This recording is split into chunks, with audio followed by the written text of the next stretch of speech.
Warning. You are now tuned in to 7 Mile Radio. 7 Mile Radio. Peace, peace, peace. Welcome back to Sacred Keys for You. This is your host, Ibe Kemi Oshunliwa, here with your other host, Jason Morgan. And we're here to bring the youth to the table, Ashe. So, today's topic is teenagers, parents, and the POV. Okay? So, we want to get the point of view from our youth, how they view and see their adults, their peers, and their family. Ashe. So just for those who don't know, Ashe just means power. I give it authority and power to be so. Okay. So with that being said, we're going to start off by first allowing our guests to introduce themselves. So whoever wants to take the mic first and introducing yourself, go right ahead. Hello, I'm Eternity. Hello, I'm Damon. My name is Krishana. Okay. So tell us a little bit more about who you are and what your future holds. Who are you? Anyone? I'm a next wind tech. I'm gonna be fixing windmills. Ashe. I'm the next cosmetologist. I'm going to be working on hair and doing hair. Ashe. I'm going to be doing a whole bunch of different things to help people tap into themselves. Okay. So we have some goals, we have some ambitions. So let's talk about some of the things that help build you into who you are today. Okay. And with that being said, we're going to start off with saying, how did you find issues coming up within your household? How did you see your mom and your dad responding to issues within the household? I grew up in a one-parent household with my mother. I feel like she had to take on a lot being the only parent with 3 kids. So I feel like that's a lot for a woman with no help. Okay. I also grew up in a house with one mother, so I saw her adapting to a lot of situations. Okay, give us some examples. Like she had 2 jobs, so she had to leave us at her brother's house sometimes, or find a way to, for a babysitter. Okay. Yeah, I grew up in a one-parent household too. My father, he was in jail most of the time, and I never really get to see him like that. So I always grew up with my mama and stuff and take care of the kids. Always going to work, always figuring out how to make some money to have a roof over our heads. Okay. I can also piggyback off of that. Growing up in a single-parent household, my father passed away at a young age, and it seemed to me as a child I didn't really understand her relationship with men, but as I grew up, it made me look at it a different way. Like I analyzed it more. Okay. It seemed like she became more resentful. Okay. So how, as children and as youth, how did it make you feel not having your fathers around? It hurt, like, from a female's point of view of feeling like you can't be loved by a man if your father wasn't there. Okay. That's how I feel. Like, when a man's not around, like your father's not around, just like, why is you not around me? Like, you know So what it I'm made you feel more Yeah. lack. saying? Yeah. Okay. From a young man's standpoint, how did you feel? I felt like, like a little hurt, because he probably could have contributed, helped a little bit. Okay. Wouldn't have struggled as much. Did it leave animosity towards him and how you respected him as a man? No. One thing about me, like, even though he never come around for real, don't call me, don't text me, I always still had love for my father for some reason. I don't know why though. Like, I never could not stop loving that man, but I don't know. What do you think that could be? Or what do you think that feeling could be? I don't know what that feeling could be, to be honest. Really. It's unconditional love is what it is. She loves him without conditions, regardless of him not being there and not instilling the things that was necessary for her, she feels, and that's what unconditional love is. That's why they say a child is the only person that you can really receive unconditional love for, and that's an example of it right there. Okay, Ashe. So let's talk about some of the other people. They say it takes a village to raise one child. Okay, so let's talk about your village and the people that were surrounding you of your upbringing. What influences did they have on you? Like, give me your favorite auntie, your favorite uncle. What was so special about him or her? I'll say my granddad. Like, he stuck. He stepped up to the plate of what we were missing as a father figure, and he taught us many things, many lessons, and the character that he is, like, it changes a person. I feel like when people say it takes a village, it does, because everybody has an effect on somebody's life, so it can be big or small. Yeah. Okay. Yeah, and also when I was with the uncles I was talking about, they was contributing, teaching us a lot, like what not to do, what to do, like have fun but still be responsible at the same time. Yeah, I will say my grandmother. She was my mother and my father. She always, like, been there for me. You know what I'm saying? Always doing stuff for me, picking me up, you know what I'm saying? Picking us up. So, yeah, like, I'll say she always took care of everybody. So, yeah. Okay, so you had some very strong, impactful people that you can say will contribute to your upbringing, right? So, what about your peers? Looking from the outside of somebody else's house that you cared about, your friends and your family, how did you see them and their upcoming and things? How did you feel? I feel like if you really look at it, it's like it helps you along the way, because it's like everybody goes through different things in their life to shape them to the person that they are. So if you can teach me something that I don't know, because I didn't go through that, so you did. So you're able to help me along the way, and I can help you in ways that you don't know. Okay. You shaking your head. You agree too? Yeah, like when we was around each other, we was learning like stuff, like different stuff we like, finding out new discoveries and stuff. Okay. Yeah. Okay, let's get a little bit more personal or more emotional, because we all haven't had pitchy perfect lives. Okay, obviously, because we had to watch our mothers go through some struggles of raising us. We had to go through some situations with fathers not being there. So now let's talk about the negative impacts that you feel affected you because of the absence of a parent. That's almost kind of the question I was going to ask. I was going to say, like, we are just like we were just talking about. We can all learn something from everybody, right? Mm-hmm. Sometimes we can learn what not to be, right? And that can come from some people that are immediately around us in our family or in our village, right? So with the absence of your dad, how can I say this? Like, was there any? Do you feel like it was any positive that came out of him not being there? Like, did any of y'all have a dad that maybe y'all shouldn't have been around? You get what I'm saying? Like, maybe he was into some things that as a kid you shouldn't have been around, so it was a good thing that you weren't around him? I would say my uncle was that way, but my father was completely opposite. Like, he kept us away from it till a certain He was point. He was a positive. Yeah, dude. till a certain point, and then when he wasn't able to, that uncle ended up taking his place, kinda. So it made it a little bit He harder. wasn't able to because.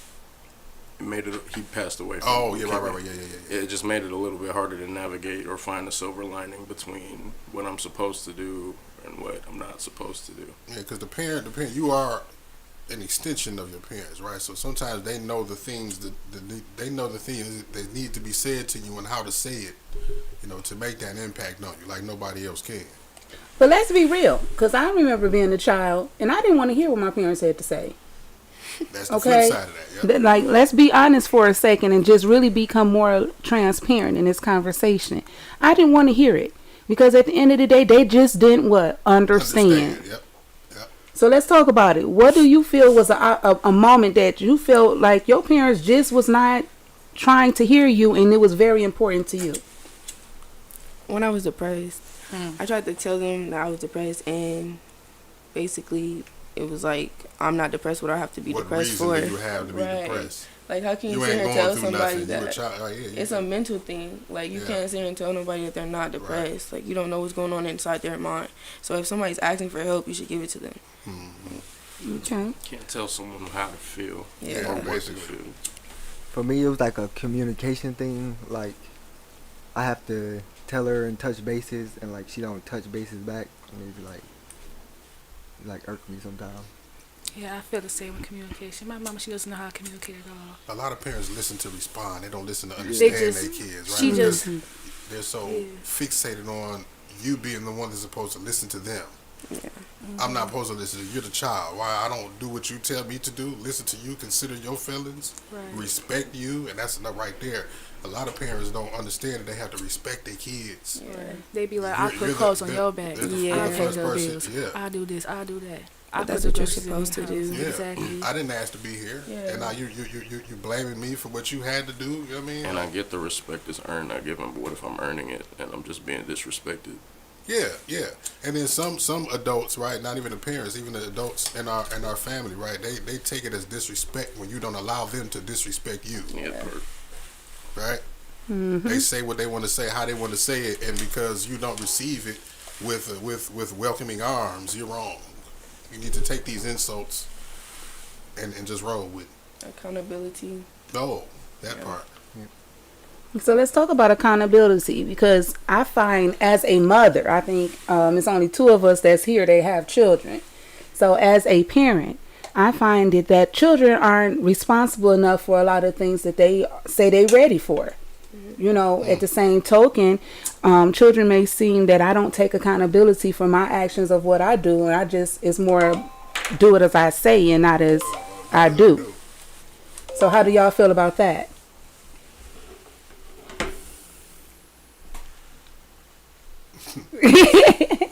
So well, how do y'all feel about it? How do y'all feel when y'all parents are telling you you're not responsible to do A, Y, and Z? You do what I tell you to do, not what you see me do. So what did you see me doing it? You Right. do what I tell you to do. How I you watched feel? my mother struggle with taking accountability because once she saw me moving on my own, it left her with nothing to say.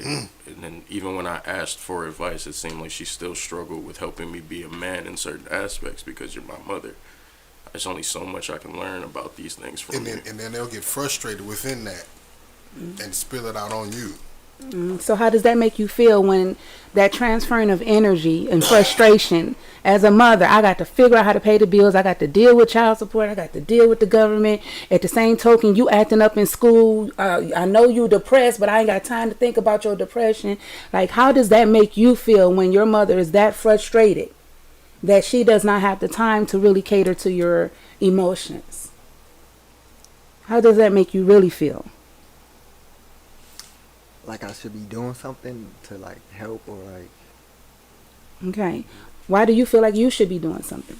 I don't know, cause like seeing her down, I don't like that. So we gotta help her get back happy. Okay.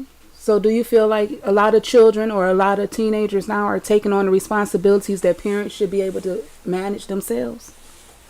Yes. Some of the parents are putting the responsibilities on the kids. Mm-hmm. I was one of Yeah. those. I ended up having to pay my mother's rent more than a handful of times before I graduated from high school. Yeah. And I knew how much she was making at the time, so it kind of blew my mind a little bit. Like, why is this being handed on to me? I'm the youngest in the house.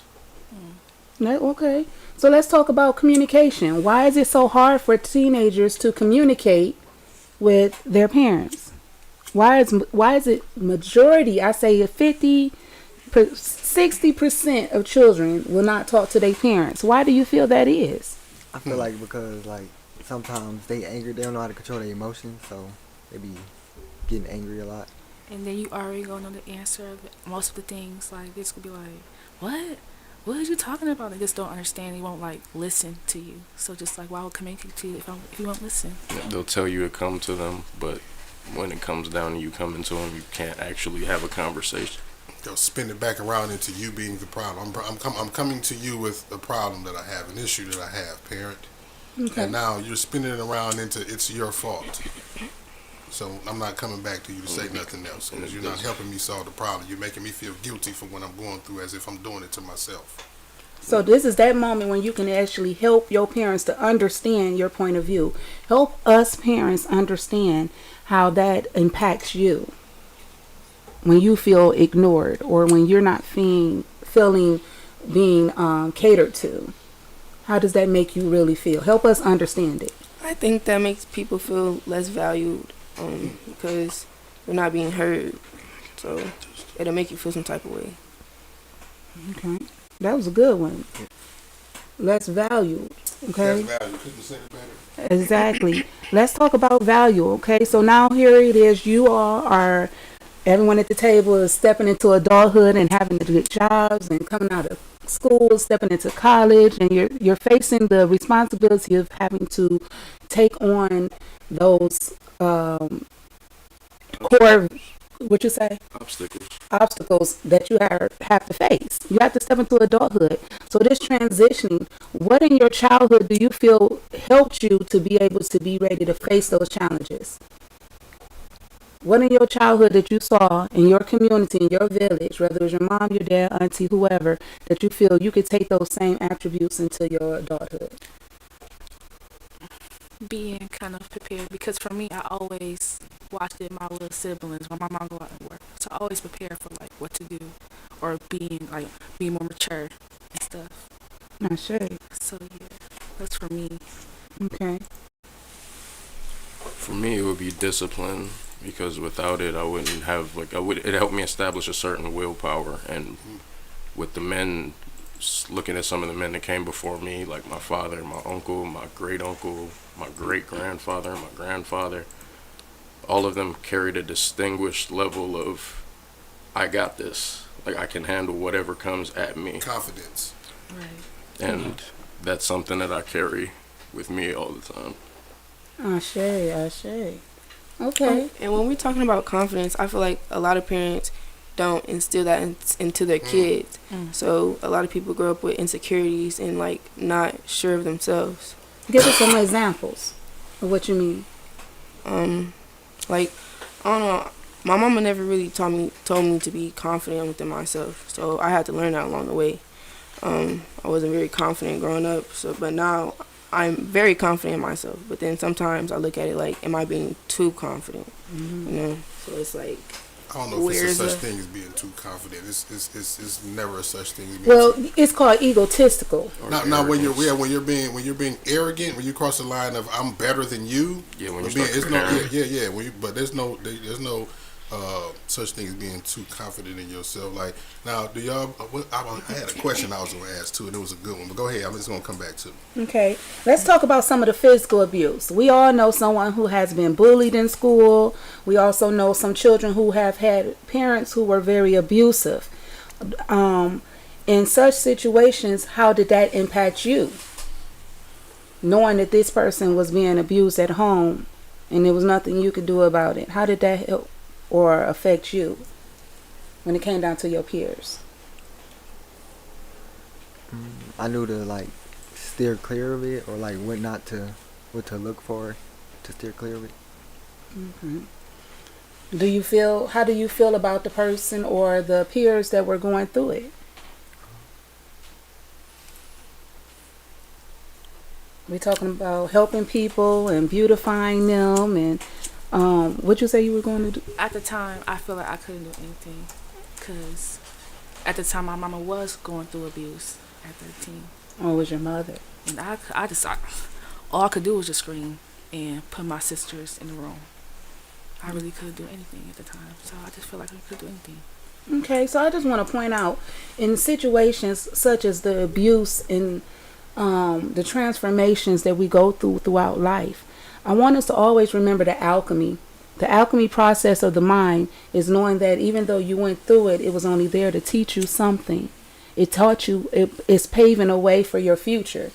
Okay, like you say, have to look out for your brothers and your sisters to try to shield them from things that you've seen. You know, at the same token, having to step up to responsibilities to try to help and chip in. These things taught you something about your character and how resilient you really are as being individuals. Ashe? So with that being said, going into your future, what are you doing to start preparing yourself towards your future? Does your future start now or does it start tomorrow? Yeah, you have to think about those things, don't you? Give yourself a little bit of time. Future started yesterday. I shade. I shade. So I want us to keep in mind as we go further as being children and as being young adults, getting ready to take on the load of responsibilities, that your planning of what you do starts now. Okay? Even though our past have been rooted in a lot of pain, it does not matter where you come from. As we have seen, someone like myself have been through, I think, over 25 different foster homes. In every house that I went to, there was a different structure of how the house was ran. There was a different family member that was rather strung out on drugs or alcohol, or there was somebody who was supposed to be the hoe and the slutter, and there was somebody. Recognize the dysfunction in all Exactly, in every household. But what I got the privilege to see in all that chaos was that every household had one thing in common, and that was love. Because I don't care how messed up my auntie was, the family always looked out for her and the children. You know, when my mom and dad wasn't there, the neighbor down the street made sure we had something to eat, or we can come sit on their porch. Do y'all feel like that's still open today in our community, that you would be able to go to your neighbor's house and eat if you didn't have anything to eat? Do you think that's possible today? More so in an apartment complex, because I've experienced it. But going to a neighbor's house, like knocking on their door, I wouldn't say I've experienced I wouldn't that. say it's unrealistic, but it's very unlikely in today's I community. experienced it. I have been to a knock to a neighbor door to get something. Yeah, it's been times where I had no food. After while I was at Inkster, yeah. Okay. So I had to go to my neighbor's door like, hey, you got some of this and that, so I can make some of this. She's like, yeah, sure. And, I get to fucking make it. Okay, so in giving back to your community and giving back to the children who are coming up under you, how do you become the role model for them? Knowing that there's different households that are operating different ways, and everybody doesn't have the support, the finances, nor the stability. What can you do to help the children that's coming up under you? How can you be a part of their village?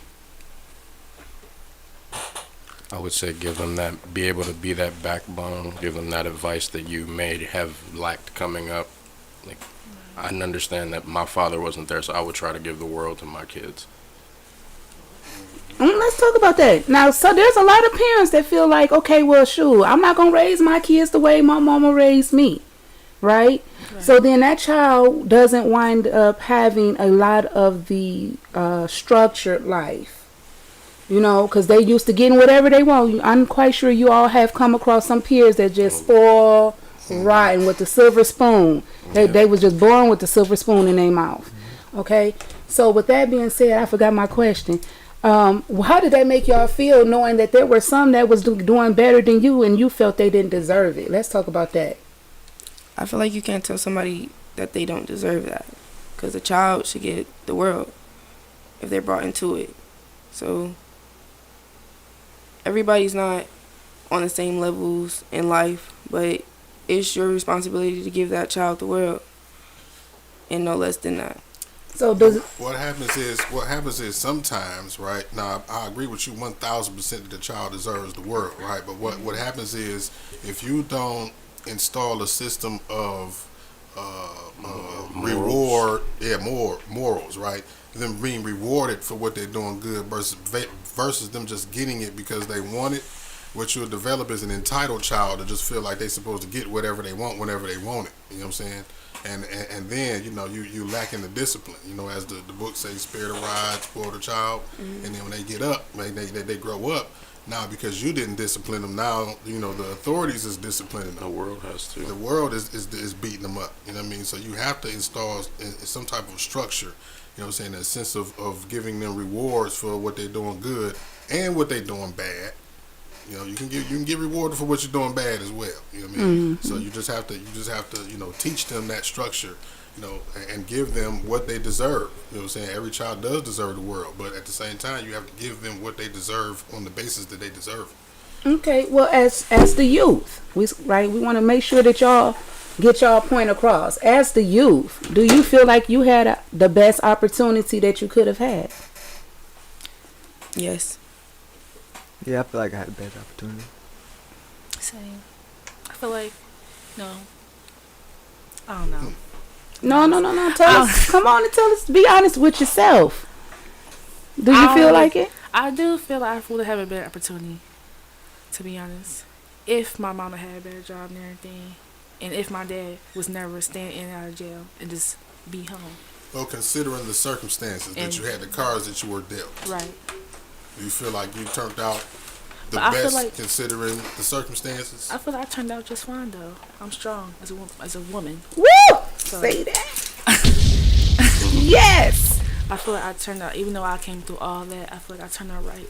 Confidence, right? Back to the earlier in the conversation, you were talking about confidence. My question came back to me, right? You were talking about parents not installing the confidence into the kid. Do y'all feel like it's been times where the parent didn't believe in you because they were projecting their insecurities on you because they didn't feel like they could do it? They didn't support you in doing it. Trying to live vicariously through you. Y'all ever felt like that before? You know what I mean? You come to you and Yeah. like you don't support me. You don't feel like you can do it, so you don't believe in me. They try to put you down. Yeah. Felt that way when I came up singing in the choir. My mom wasn't there for a lot of events, but she claimed she would, in front of people, she would always say, "Oh yeah, I support my baby," and all of this, and I'm just like, That's okay. another blow to your confidence. Right. It's like you pump fake. Not only are you not there, really, actually, charging up my confidence, but you creating this false narrative to people like you are. And it hurts. That's double. You know what I mean, a double slap in the face. Yeah, so how do we approach these situations? All of a sudden, grandma is like, "Oh, baby, this is my grandbaby," and you like, "Oh, woman, I don't even know you." Okay, how do you approach that situation? Do we play along with it, or do we address it? Like, how do we handle those type of situations? I'll address it. Don't be in my face and be like, "Oh, that's my grand." Tell people that's my grandbaby or anything, but you never in your life gave me a call, gave me a text. "How you doing today, grandbaby?" Like, don't do that. I'll address it. Okay, do you think it's a two-way street that you all should be calling grandma? I mean, she has been here the longest. How y'all feel about that? I feel like it's 50-50. Like, everybody got their own stuff going on in their life, but like, as long as you make time throughout what you doing, it's not always me calling you, me always asking you to hang out. Like, it's also vice versa of what's going on. You know, like this generation, I feel like we pay attention to when it becomes more so a one-way street on communication versus letting it be an open line of communication. Like, we'll be quick to go, okay, I clearly call you more than you call me, so I'm going to just step back a little bit. I'm not a fan anymore. I don't want to deal with the fake. Okay, so you said deal with the fake. So we're talking about family members who hold titles but haven't gained entitlement. Is that Yeah. what you're saying? Right? So who in your family has gained the most entitlement to you? Like, I got a big Aunt Cat. When Aunt Cat say sit down, it ain't nothing else to be said. I ain't asking no Who you questions. respect the most, Right. basically. My grandmother. Your grandmother? I respect her the most. Okay, why your grandmother? Give us the why too. The reason I respect my grandma, because, like I said, she held the house down. Like, wherever she, like you said, wherever she says goes, and that's on that. Do you think that's respect? I mean, a lot of my family gave her respect, so that's why I respect her. Everybody give her respect. She's the backbone. She's the backbone of the family. It was my mom for me because, like, she was, like, making sure she never steered me wrong, basically, so. For me, I would say grandmother and grandfather, because my grandfather would be her moral support whenever she would be actually supporting everyone else in the family, whether it be financially or you need a place to stay. Or she would always be there. So she always garnished respect regardless of how anyone felt about her, personally.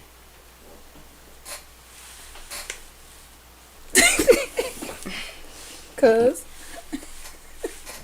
Just on a personal level, that's how everyone got down and treated her. If I'm being real, I feel like nobody, honestly, because I feel like everybody gonna do what they want to do regardless of what somebody's saying. Like, at the end of the day, you're your own person, so if somebody can tell you to do something and in the back of your head, you like, I'm not doing that, you know? So it's like, are you really doing that because of what you want to do, or because of how this is going to make you look? Like, are you being disrespectful? But in reality, you can't tell nobody what to do. Like, for real. Like, in all reality. Like, you can just give them advice and try to help them along the way. That's how I feel. Okay. Well, that's true. That's true. So, in that same concept of free willed and free mind or spirit, okay? So, grandma comes and she tells you that you need to go A, Y, and Z before Thursday. And she doesn't give you no other explanation. And she's saying, do it. I'm going to be like, why? Why am I doing this? And that's the curiosity of me. Like, why are you making me do this? Like, it might be good on the other end of what you're trying to tell me, but in reality, I still want to know why you're telling me. Yeah. You ain't just going to do something just because somebody say to do it, just because it's available to do. Yeah. Okay. Gotta make sense. Why am I doing this? That's what I'm saying. Okay. So, and dealing with, what's the topic again? Teenagers, parents, and the POV, the points of view. Today, in today's session, the viewers that are viewing, what message would you sternly want them to understand when it comes to their children as being parents, how they respond to their children, how they react to their children, what they do around their children? What message would you want to give that parent today? Anybody? For a single parent household, I would say just make sure you make more time, even though I know you have to step up and work more and be a little bit more on your toes and more responsible and around the house and everything. But that open ear, that time, that more so, that understanding, because otherwise a lot of things get swept under the rug and there'll be whole situations going on with your child and you won't even know. And that's why sometimes when those stories come out about a child suffering from mental health and no one knew, and then they make a decision that's a little bit drastic, the parents respond as if they had no idea, and it's because they didn't know anything about their child or their mental health, or they tried to just shun it off or sweep it under the rug. I'll say be emotional available for your child. A lot of parents don't be emotional available for their child because their parents wasn't available. So, yeah, a lot of them say don't cry too. Mostly men. Don't cry. Heard that Be a lot. tough. This no woo. But in reality, it's okay to cry. Like, don't build all that in because you will be angry and do a lot of crazy stuff like it is today, killing. Leads to self-destructive And behavior. then on top of that, the world telling it, right now, oh, men are becoming more sensitive. But it's like, damn, y'all telling us to open up and talk more. And now it's like we damned if we do, damned if we don't. You know what I mean? Like, what are we supposed to do? I feel like it's What's the okay to silver cry. lining? Yeah, I mean, yeah, and now, women, I'm not saying all women feel like that, but y'all hear it. Y'all hear the general consensus Right. of how, the majority of women talk about men when they open up about their feelings or be emotional or Or even they say cry. we're too sensitive. Yeah. You can't talk Judged. about your issues with women. Start They with become the using- enemy, and you're supposed to be the one that we supposed to lay into, lean on with our issues. Who else do we got? Yeah, I feel like the hiding the emotions. Like my mom, sometimes we never saw her cry. Like I would come in the room and she would cry and try to hide it. So like I don't show my emotions like that, so it really be effective. I feel like parents should support their kids more, because like everybody's their own individual, everybody like their own different things, and sometimes a parent might feel like that's not right for a kid to do, but that's them as in who they are. So I feel like you should support them either way it goes.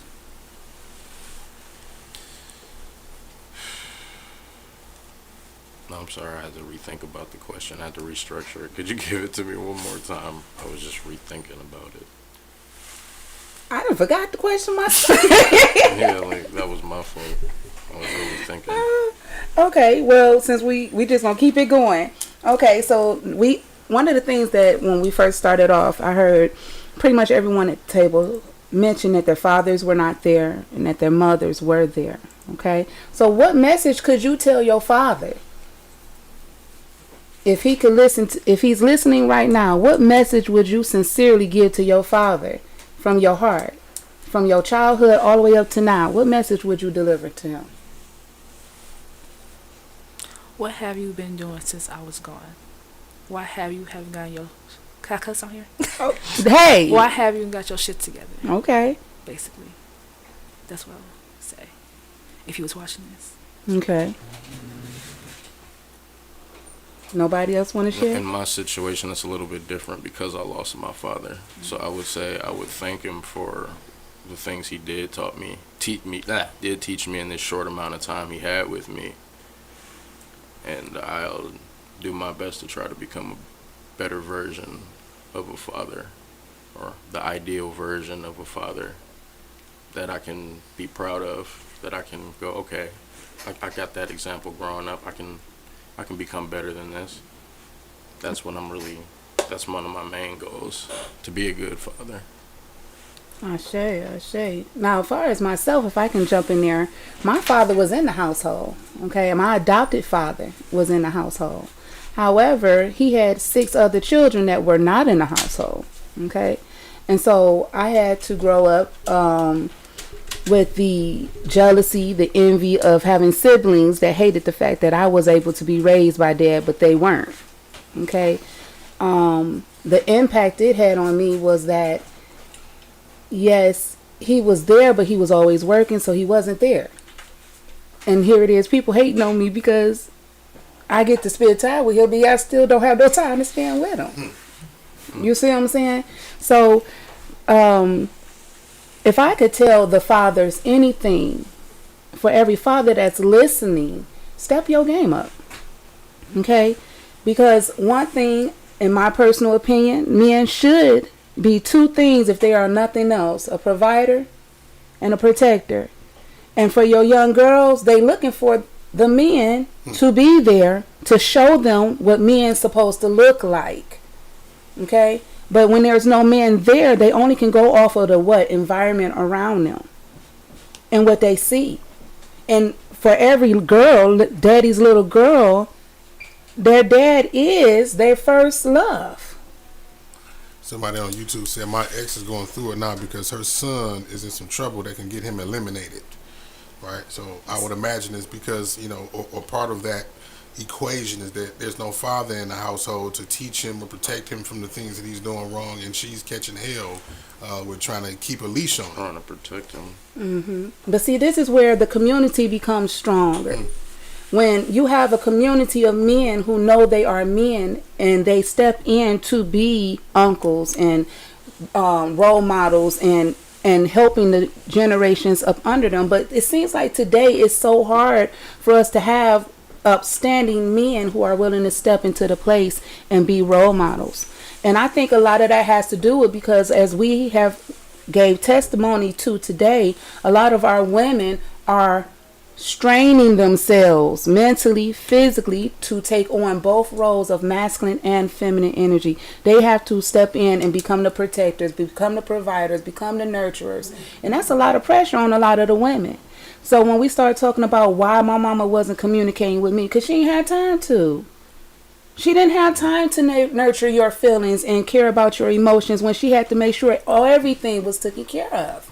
Now, does that make her a bad person? No. Does that make him a bad person? No. But when we start talking about dealing with the traumas that are around us, how do we eliminate the traumas? Being honest with each other. Somebody has to say, hey, look, we need to sit down and have a conversation, because this is affecting not just you, it's affecting me. And as children, do y'all feel like y'all ever had that space of opportunity to be able to actually go and tell your parents, like, hey, look what you're doing, this is messing with my life? Yes. You do? Okay, how would you address that? I'll try to have a sit down and talk with her. But knowing my mama, she just be like, I don't got time. I'm doing something right now. Give me a minute. So basically that puts the ball back in your court to make something happen. Right. Right? In my experience, it's always led back to a group of friends, and we always talk about our issues because they're all relatable and what we're going through right now. Does that give a solution? We would try to have an open dialogue about creating solutions, about being able to openly talk with our parents, and maybe in their environment or in a setting of their choice, something. What a blunt at? It's struggling over here. Okay. So, and having open dialogues, do you believe that having open dialogues really do make a difference with people, especially children that have depression? Oh, of course. Yes. Okay. That's the thing that will make the difference. Okay. So, someone who has dealt with depression, what do you think? Sometimes, because sometimes what you're going through, you can't explain to nobody. And like they're not going to actually understand because they're not inside of your body. But then sometimes it is good to talk to people. But then at the end of the day, you got to help you. Okay, so now we're talking about that will, that value again. When you value yourself, regardless of what your environment say, it has no more power than what you say about you. Regardless to the fact that, like, as I shared before, that my mother was strung out on drugs and in the streets and those things, she does not get to define who I turn out to be. My siblings wind up being who they are. I am who I am. And even within that, I would love for us to be more knitted together and closer. But unfortunately, through the upbringing that I went through, now my siblings are spread it across the world. You know, the only thing I can do is be me and invite them to come and be a part of me. But if they're not willing, then I still have to keep on pushing. And am I right? Yes. I also had a 2 question. tears So in a you bucket. said your mother was not in your life, basically. No. Okay, remember I was adopted. For those who don't know, I have a biological mother, then I have an adopted mother, and I also had a foster mother. Okay? But I'm talking about your biological mother. Biological mother, she's deceased, yes. When was that, if you don't mind me asking? In 2011, 31 years after I was adopted, I found her obituary on Google. So I never got a chance to see her again. I was only 6 when I lost my mother.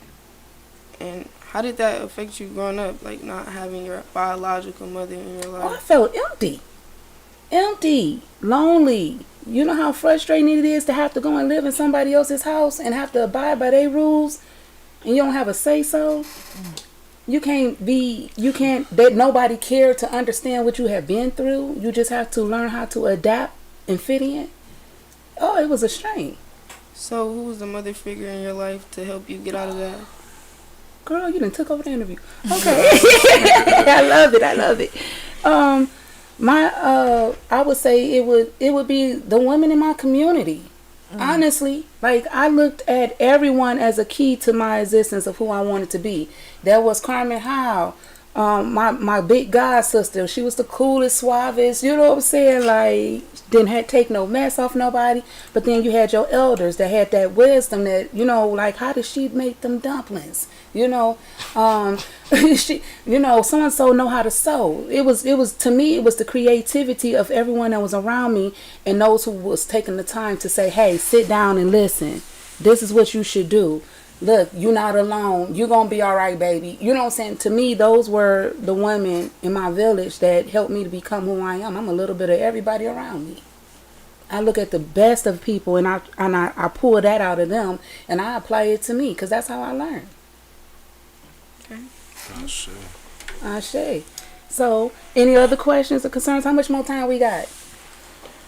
10 minutes. 10 minutes. Okay. Any more questions and concerns? I was gonna say, going back to the talk about would you think like those one-on-one dialogues with parents and suffering from depression, do you think they help? In my experience, I would say, like she said, sometimes, because it seems like there will be an understanding that's temporary, but then you go right back to the same behavior as before. Man.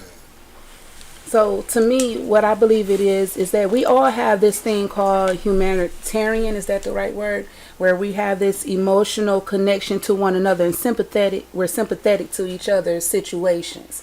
And with us having this one powerful combining energy, we find out that everyone who calls themselves family is not your family. It's those who actually come to you and support you and stand by you and uplift you, and they feed something. This is what we call the substance, the real soul food of existence. It helps you to become stronger, better, wiser. You know, those people who not gonna sugarcoat shit for you. And this is something that if I could tell the youth, as dealing with your elders and your people, the respect comes in what they do, not what they tell you.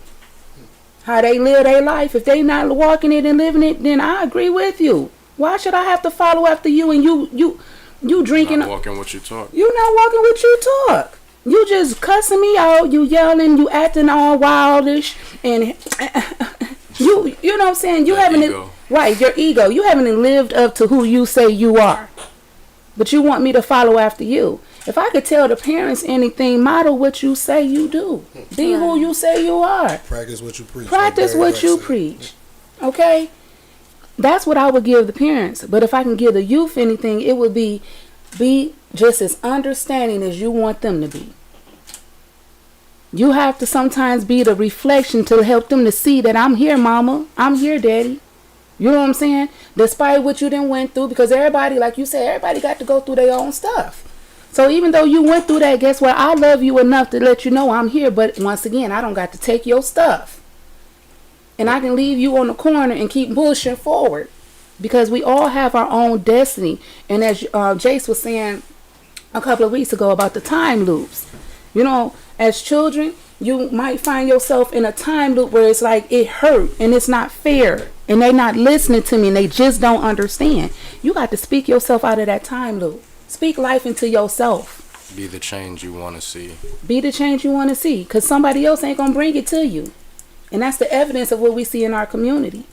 But if you want the community to be better, then it has to start with who? You. Nobody else. Ashe? Ashe. Ashe. All right. Any other questions, concerns before we close this out? I would tell the kids, stay true to yourself. Don't fall into the crowd and like what you think is good for the community, as if, let me see, like partying, drinking, smoking, like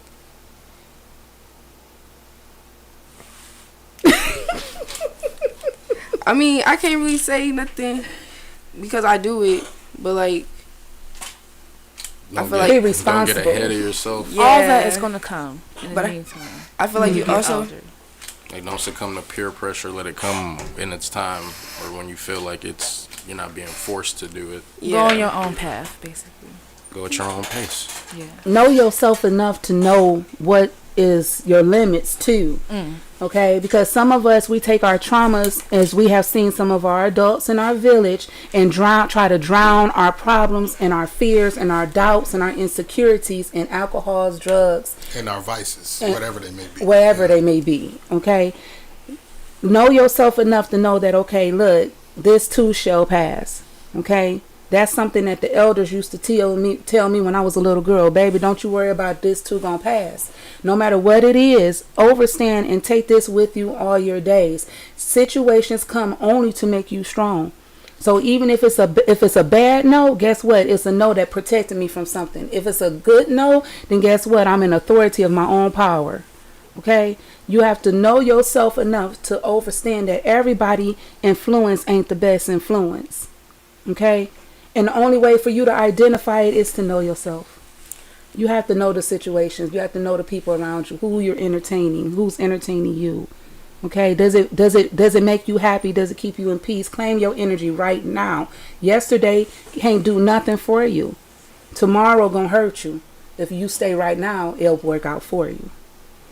Okay, I have two things. So for you saying like yesterday doesn't matter, I feel like in a way it does though, because it's still a part of you and like the decisions that you're making for the future. So it made you who you are. Yeah. Yes, but this is the thing, because sometimes our yesterdays, we hold on to it so strongly that we can't elevate to the next level that we need to go to, because guess what? They said I never make it. I'm gonna give you a prime example. I graduated from NIT in phlebotomy before I even had a high school diploma. Okay, now when I graduated, I was the top of my class. I had my adopted mother who showed up at my ceremony and told me, that's the best you can do. I'm at the top of the class. What you mean? You know what I'm saying? And she was so harsh on me, and I had did my very best. When I had 3.6s in school, it was never enough. As an adult, it took me a long time to get past that because I was holding on to what somebody told me I couldn't do, even though I was producing it. And it took you until looking at it as a lesson until it made you elevate. Exactly. Goes back to that confidence conversation we was having earlier. Mm-hmm. I mean, just not being confident in yourself. I mean, basing your own value on what other people, say off you, say about you, or see in you. Exactly. And that's one of the main reasons for this podcast today is to help every individual, whether you be a child, a woman, a man, to understand that you have to believe in yourself against all odds. You have to be so intimate with yourself that you know what your do's and your don'ts are, what you will tolerate and what you won't. And you do have a right as children to say, no, I don't want this. No, I don't like that. I don't like lima beans. I don't want to eat the lima beans. Oh man, you taking me back. Okay. Dad made me eat potato salad because he liked potato salad. And it's like, it ain't nasty. It's nasty to me, nigga. Like, you gonna force me to eat this shit, man? Like, You see what I'm saying? So it's in knowing yourself, stand by yourself. Sometimes you have to stand by yourself. And in this world, you're going to find yourself standing by yourself more than you like. But just know this too shall pass. This too shall pass. Troubles will not last always. And I'm a witness of it. Like I say, I've been through 25 different foster homes. And when I say different religious practices, different concepts of alcohols and drugs and abuse and all types of stuff. But I'm able to tell you the story of how I overcame it. If you can tell the story, you already overcame it. Give yourself a break. Give yourself some credit. You made it to this point that you can tell me what was wrong. It ain't the problem today. It hurt it then. Ain't nothing like current pain. I know that too. But in dealing with your current pain, you have to always speak over that. Because those feelings will keep your heart so heavy that you cannot elevate to something better. Sometimes those pains are necessary pains, right? Just like the pains you have when you're growing your teeth as a baby, growing pains, right? Mm-hmm. Those are the pain that you have to go through that pain in order to grow, to get the tools that you need to survive. You can't push forward if you haven't been through something. It's called dualities of life. Go ahead, you finna say something? Yeah, I feel like the moral of this is like parents need to heal themselves before they have kids though. Like everybody needs to heal themselves before they have kids, because then you're putting your burdens onto them and then your emotions onto them, and you're not healed. And a lot of people hurt people because they're not healed within themselves. So that's when I was back to what I was saying, like drinking and smoking and partying and all that other stuff. Like it's for a distraction. Like don't fall into the distractions and actually take time with yourself. Like be by yourself. I say, be Find by comfort yourself. and solace. You say what? Find comfort and solace. What is Silas? Solace is being At alone, peace. being alone by yourself, taking time to acknowledge peace at your own when you're by yourself. Let's talk about it. What is peace? What is peace for y'all?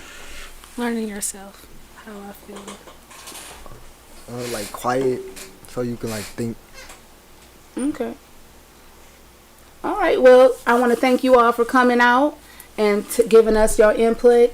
Once again, my name is Eve Kimmy Oshunliwa. This is Sacred Keys for You, where we deal with life issues and restructuring the family. And I hope to see y'all next week. Next week, I will be coming with a lot of history and knowledge on the upcoming year of 2024. I'm going to tap into my psychic ability, so stay tuned. We're going to do some channeling of ancestors and spirits, and I love you. Come check out 7 Mile Radio. Is he turning? Oh.